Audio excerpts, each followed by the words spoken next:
Jesus. It's just all right with me. Oh, yeah. So we got out of Woodlawn.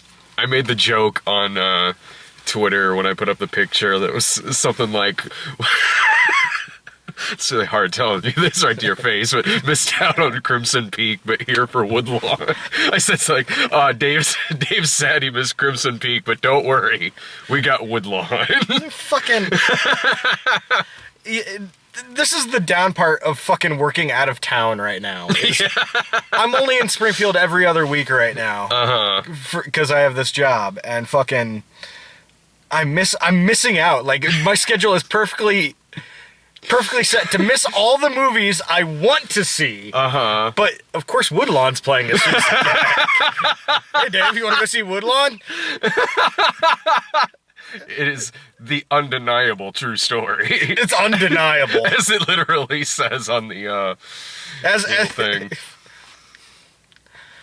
It's the Alright, Woodlawn, it's the inspiring story about how Christianity was safely integrated into public schools in the 1970s Alabama.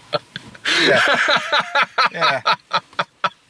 This movie is horse shit. This movie was bad.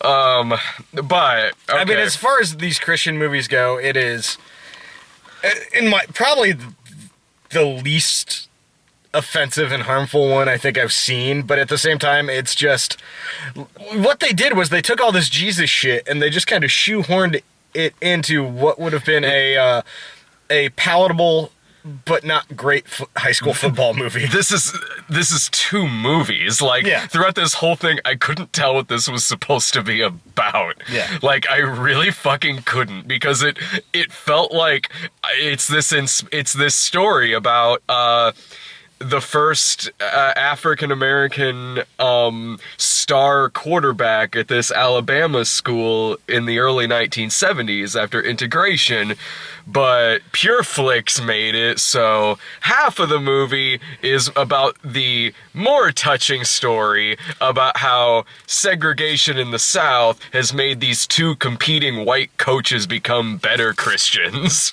Yeah. And what is this fucking movie? You know what? You know what it is? It is worthless, except for I can't wait for the supercut of C. Thomas Howell laughing. Okay, C. Thomas Howell plays the competing coach in this. Hands down, the best part of this movie. And one, because it's fucking C. Thomas Howell. Yes. And two, because...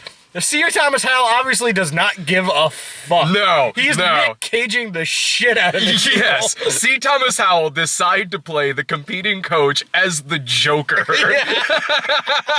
Every time he is on screen, it's magical. Yeah, because every time he's on screen, he's laughing manically.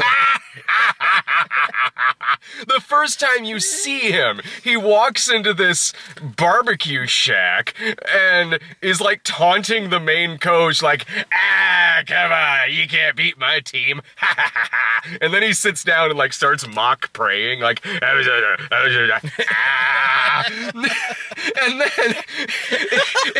it goes. That's the most accurate impression I've ever seen in my life.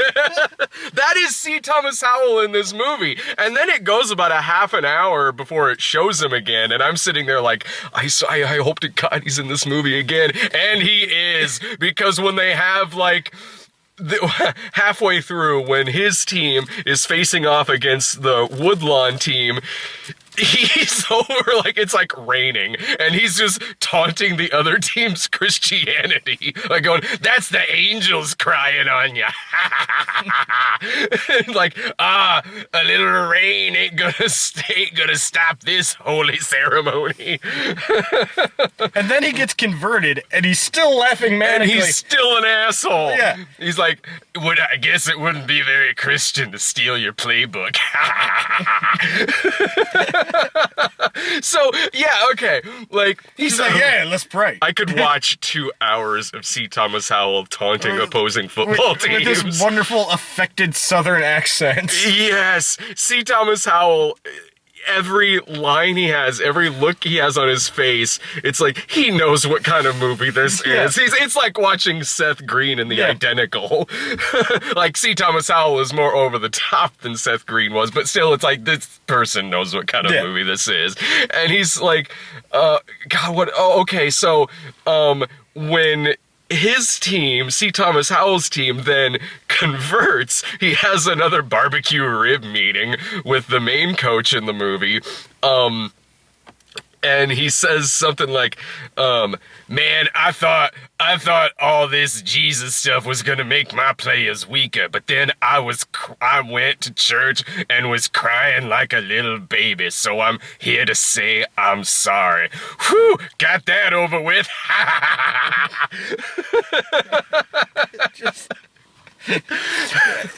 I just spent the last 10 minutes of the movie like, give me one more scene with C. Thomas Howell. One more scene. Just one more. Then no. Fucking one more, man. Please. Oh my God. Oh God. I don't even, that is, just one of the most amazing things I've ever seen in one of these movies is C. Thomas Howell's performance in this film. And yeah, like as soon as there's a super cut of these scenes on YouTube, it'll be amazing. It'll probably be only about 10 minutes at the most worth of film. But it'll just be him laughing manically for 10 minutes. C. Thomas Howell should be in fucking everything. Oh, I agree. Fucking love C. Thomas Howell. Me too. He's and so through this whole movie, I'm sitting there going, I mean, C. Thomas Howell knows all about racism. He was a black man once. Yeah, once he was, he was an African-American basketball player. Yeah, he knows about it. Yeah, he knows about this shit. This movie is so all over the goddamn place, because it starts out like, okay, this is Alabama, early 1970s. Only takes the movie about 5 minutes to start playing Sweet Home Alabama. Oh, yeah. So, Sweet Home Alabama plays, and there's like fights in the schoolyard, like there's like now like 5 black students who are on this football team, all of them like 40 years old. Oh, the one guy was like, he looks like kind of like a chubby Terry Crews. Yeah, that guy looked like this is a porn. Yeah. Like, this is Debbie Does Dallas, and the fucking student looks like David Crosby. Like, like, every time it showed this guy, I'm like, is there some cut scene that says, oh, he's actually like a guidance counselor or something? No, I don't think so. I think he's a student. They just got a fucking 40-year-old man to play him. Well, they also did that in The Identical. So there's the superintendent of the schools is like, all right, coach, these racial fights better not happen again or you're fired. Okay. So because it's his fault. Yeah, it's all his. You better put a handle on this, coach. Seriously. So then he gives the floor to Sean Astin, who within 5 minutes completely ends racism on this football team. Yep. through Jesus. Apparently, this school in Alabama didn't know about Jesus. Yeah. None of those Southern boys. Yeah. Not one of them knew about Jesus. Racist good old boys on there don't know anything about Jesus. So in comes Sean Astin. You're like, let me tell you about my friend Jesus. He's a guy who's all about love and forgiveness, loving your fellow man, compassion, and that ends racism on this team. And not only that, you have. This is what I think is this movie. Okay, this movie is from the directors, probably writers too, of Mom's Night Out.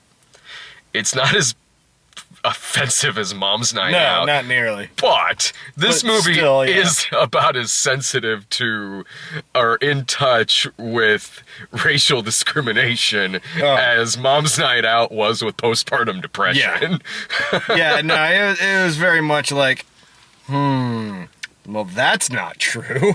We know undeniable true story, Dave. Undeniable, I'm sorry. I'm sorry, it's undeniable. Fucking just all around kind of a shitty movie. And then at the end of the movie, Oh, at the end of the movie. Oh, god damn it. Okay, so they're telling this whole story, and then there's a cut, and it's... Apparently, the whole movie is being told by the coach. At a State Farm insurance center. Yeah. In which you and I were like, did we miss a setup at the beginning of this where some guy goes into his insurance office and says, hey man, what time is it? Do you got insurance? Like, well, let me tell you about the time I was a coach on a football team and ended racism.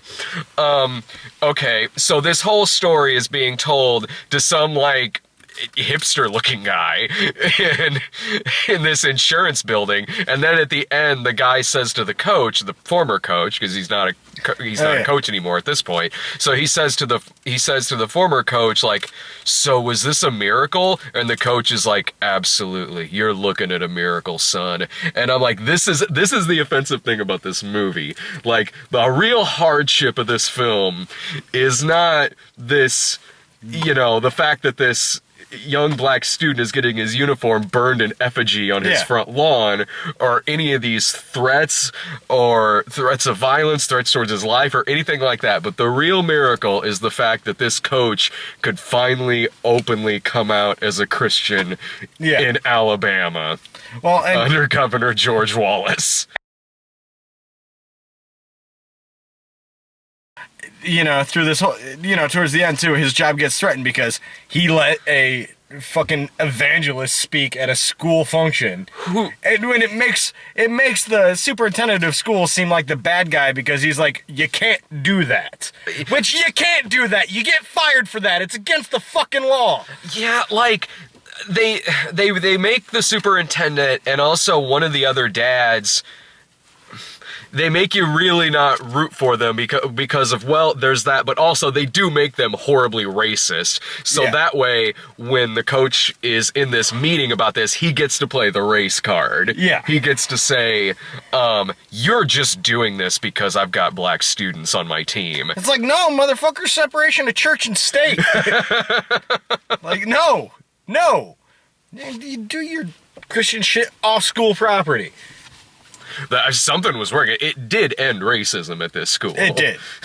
And Sean Astin's character, by the way, about halfway into this, I'm expecting, like, at the end, something supernatural is going to happen. Like, he's going to walk on water, like, the end of Being There or some shit. Or, like, he's just going to, like, it turns out he's dead the whole time. If he was Chauncey Gardner, I would have peed my pants with joy. I was like, that evangelical speaker's been dead for 10 years. Or some twist like that, because apparently this character has nothing else going on. He's just like, did they put him on the payroll at this school or something? No. He's always there. He's just the creepy dude who prays with all the kids. Oh my god, when they have the prayer rally in the school, and the one teacher's there, like, if you've seen the trailer for that, I mean, we have, because we've been to these movies. I don't know how many people out there have seen the trailer for this. She looks 5 years younger than all the students. I thought from the trailer, I thought she was one of the students. Yeah. She's like, no, it's the students that are guiding me. A week ago, I was an atheist. Like, what is with this fucking movie? Like, these kids in this school don't know anything about Jesus, apparently, and then when they find out, they're no longer racist, and then this one who was apparently an atheist, like, once she discovers prayer is a thing, once we got a winning football season, well, chuck my atheism out the window. I love the moments of bravery in this film when the coach goes into the black church and gives a moving speech about how he's now comfortable, he's now comfortable being outspoken about being a Christian, and he wants to be baptized, and all the people in the church are like, yeah! And then it starts playing Knocking on Heaven's Door. Yeah. It's like, really? They just picked, like, all right, what are some popular, like, songs, like soft rock tunes from the 70s that got Jesus or Heaven in it. Jesus Just Alright With Me, Spirit in the Sky, they play that too. They play, Knocking on Heaven's Door. The fuck? Just, Oh man, am I forgetting anything else here? This was a long movie. This is really long. But it was long. But other than C. Thomas Howell, none of it. I already forgot half the movie. I know. I'm sitting there like, I know there's other things in this movie. Like, what am I fucking forgetting here? But it doesn't matter. C. Thomas Howell. Yeah. C. Thomas Howell is all I'm going to take away from this movie. I leave this theater and I'm like, I believe in C. Thomas Howell. I do. I am so ready for his big-time career comeback. Mm-hmm. I thought it was coming after Amazing Spider-Man. As he was the true hero. He was of the Crane movie. Dad. Yeah. The real hero of that fucking movie. He's the one who saved the day. Yeah. But no, I think he's getting there. I think slowly but surely he's picking up some roles. Oh, he fucking better. Man, I think maybe the reason why we're not totally offended by stuff in this movie, even though honestly this movie is pretty offensive, how it's kind of like in Fireproof with Kirk Cameron, where he compares Jesus dying on the cross to his failing marriage. Like it's too many competing subjects in this movie, and none of them like makes sense to have anything to do with one another, because the whole shoehorned in like Christian's plot of this movie is just so trivializing like the really horrible like things that were going on there at that time. Yeah. And so maybe we're not totally like angry about this because we did get a trailer for God's Not Dead 2 in front of this movie. Oh wow. I'm suddenly very nauseous.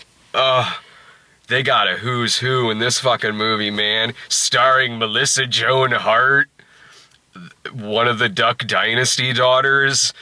Ray Weiss is in this? Yeah. But he's playing a non-believer. And this is God's Not Dead too. So by non-believer, we mean like just spitting venom and fire out of his mouth. And he'll be dead halfway through the movie. Apparently this one takes place in court. It's a courtroom drama. It's a courtroom drama on the Supreme Court. But they did bring the returning cast members is the band from the end of the first movie. And Cool Pastor. Right, yeah. He's like the guy who owns Pure Flix. Yeah. He was also he's in like every single one of those. He wasn't in this, but the guy who like John Paul George from fucking Faith of Our Fathers was at the beginning of this. He was also he also produced this movie or maybe co-wrote it or something. He was like fun dad from Mom's Night Out. Like, kids, you want to play with knives? God's Not Dead 2 is Melissa Joan Hart takes a question about Jesus in her classroom because she's a teacher,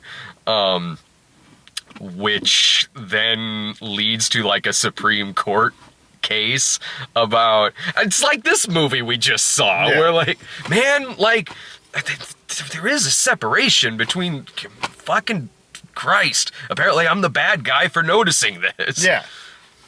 It's like, and no point. It doesn't even say you can't be a Christian. It's just you can't assume and teach Christianity in public schools. You can't fucking do it.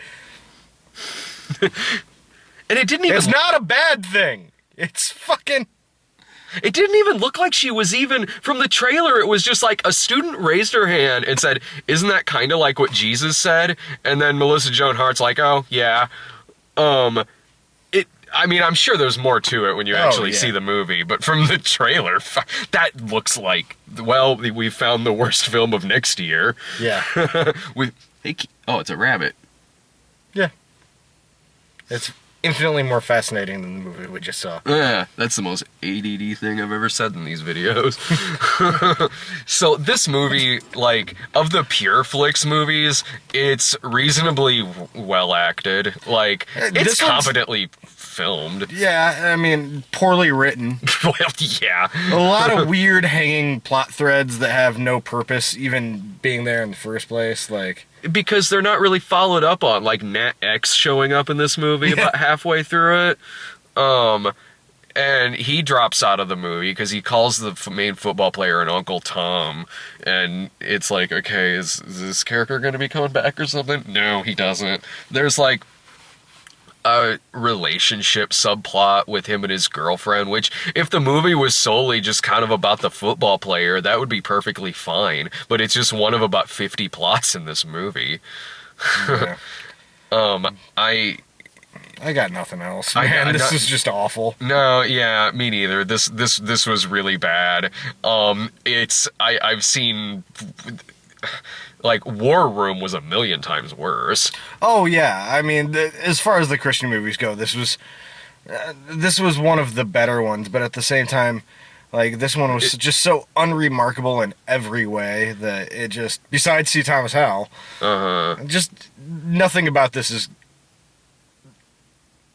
even really worth talking about for more than a minute or two. C. Thomas Howell. Yeah, C. Thomas Howell. And the fact that God's Not Dead 2 is coming out on April Fool's Day. Yes!